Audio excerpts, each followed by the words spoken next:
La quarta prova dels Jocs d'hivern de Nova Zelanda es va veure molt condicionada per la meteorologia. De fet, no es van poder disputar les finals a causa d'una gran nevada, i els resultats de les rondes classificatòries són els que van utilitzar per establir les classificacions finals.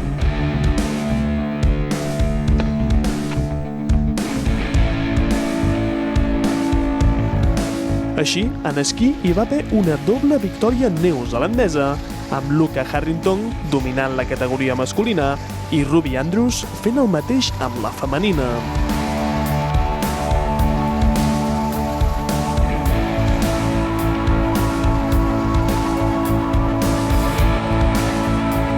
En snowboard es va imposar l'australià Jesse Parkinson en homes i la japonesa Mari Fukada en fèmines.